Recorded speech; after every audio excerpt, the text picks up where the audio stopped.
Welcome dear students. Today I am going to teach you translation. How to translate from Hindi to English or how to translate from English to Hindi. Hindi से English में translation कैसे करें और vice versa कैसे करें। Translation के लिए दो बातें महत्वपूर्ण हैं जिसे आप जानते भी हैं पर उनको ठीक से समझने की आवश्यकता है। I have sent 2 photos, one for the homework and one is on the blackboard. देखिए ब्लैक बोर्ड पर मैंने कुछ बातें लिखी हैं हिंदी से इंग्लिश में ट्रांसलेशन करने के लिए। स्टेट ऑफ एक्शन को समझें। स्टेट ऑफ एक्शन मैं क्लास में जब टेंस पढ़ाता हूँ तो बहुत बार कहता हूँ 3 बातें महत्वपूर्ण होती हैं।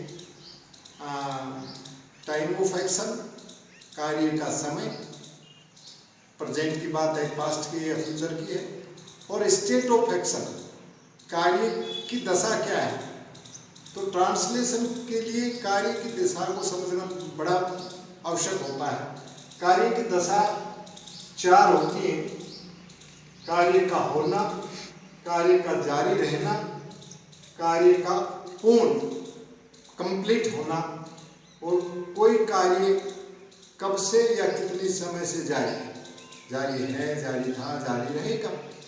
जैसे कार्य का जारी रहने का मतलब कार्य हो रहा है, कोई कर रहा है, कर रहा था, कर रहा होगा। ये प्रेजेंट, पास्ट, फ्यूचर है। तीनों में जारी रहना है। प्रेजेंट में जारी है, पास्ट में जारी था, फ्यूचर में जारी रहेगा। तो ये कार्य की दशा 4 होती है।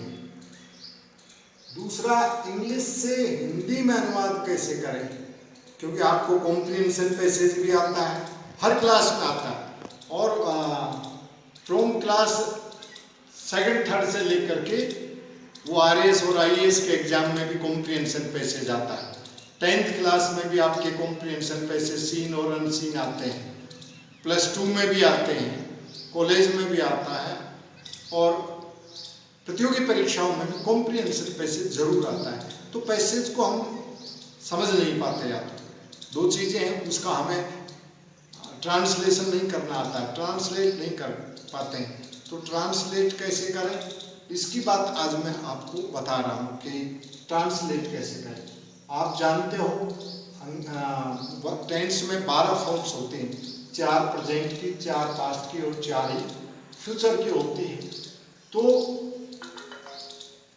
अब हम अनुवाद करेंगे। जैसे ये कुछ सेंटेंस, 4 सेंटेंस दे दिए हैं मैंने, नीचे देखिए, इंग्लिश में दिए।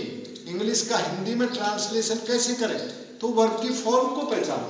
2 बात बता रहा हूं मैं। इंग्लिश का ट्रांसलेशन करना है हिंदी में तो उसकी वर्ब की फॉर्म को देखो, और अगर हमें हिंदी से इंग्लिश करनी है तो हमें स्टेट ऑफ एक्शन को देखना पड़ेगा। एक्सरसाइज दी है मैंने, 5-5 वाक्य दिए हैं, उनको आप जब करोगे तो इन दोनों बातों को दिमाग में रखते हुए करोगे तो बड़ी मदद मिलेगी। अब यहाँ देखिए, सिंपल दिए हैं यदि, इसलिए आप कर देंगे, लेकिन वो कठिन सेंटेंस भी हो सकते हैं, वोकैबुलरी। उसके लिए एक तो दिक्कत ये आती है कि हमारे मीनिंग्स याद नहीं। ये स्टूडेंट का काम है, वोकैबुलरी तैयार करें, मीनिंग्स याद करें, वो भले अपोजिट्स के रूप में, वन वर्ड्स के रूप में, स्पेलिंग्स, मीनिंग्स, वो सारा काम स्टूडेंट का होता है, जिसमें आपकी पासबुक्स में भी खूब सारे मीनिंग्स लिखे हुए होते हैं। और प्राय विद्यार्थी इसको थोड़ा सा उदासीनता बरतते हैं, ये कहा जा सकता है कि मीनिंग्स कम याद करते हैं या भय से याद करते हैं, सुनेंगे टीचर, पीटेंगे टीचर, तभी करते हैं। बाकी खुद करना चाहिए। जैसे इन दिनों में स्टूडेंट्स को अपने सारे मीनिंग्स याद कर लेने चाहिए।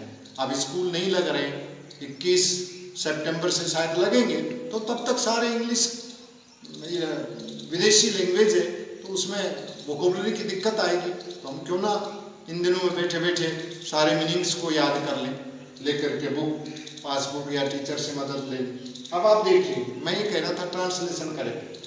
I have seen this film.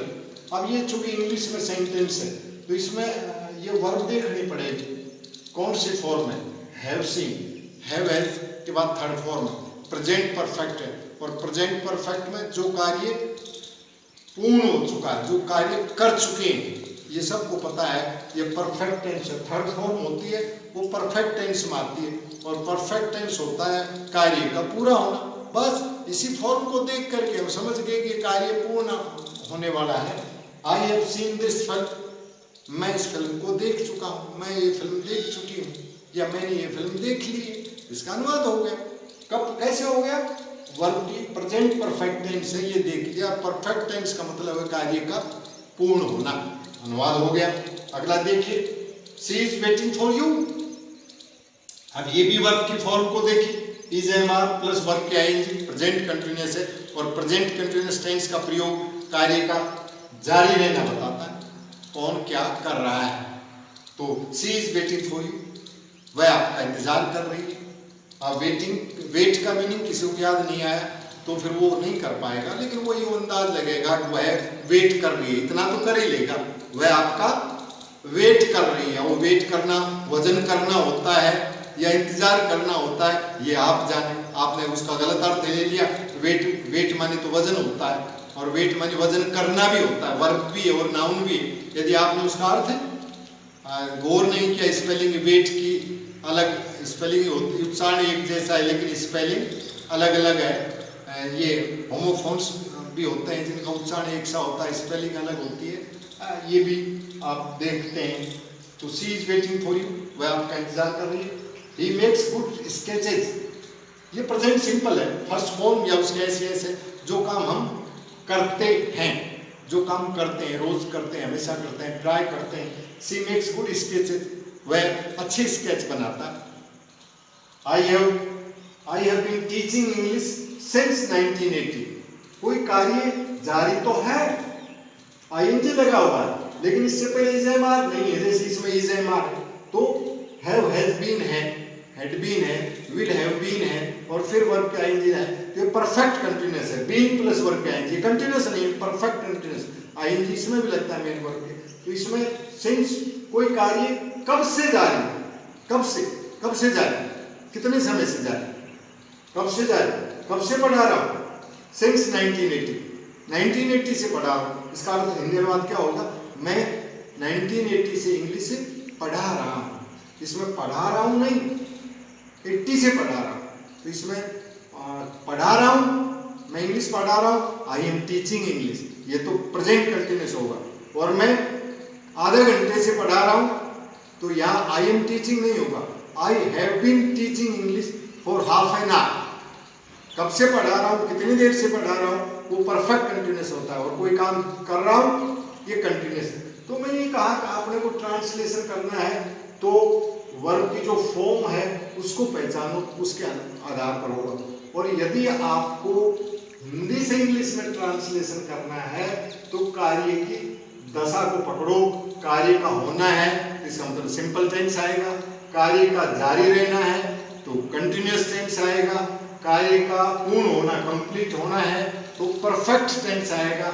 और कार्य कब से या कितने समय से जारी है या जारी था, जारी रहेगा, वो कब से, कितनी देर से, तो ये परफेक्ट कंटिन्यूअस है, स्टेट ऑफ एक्शन है।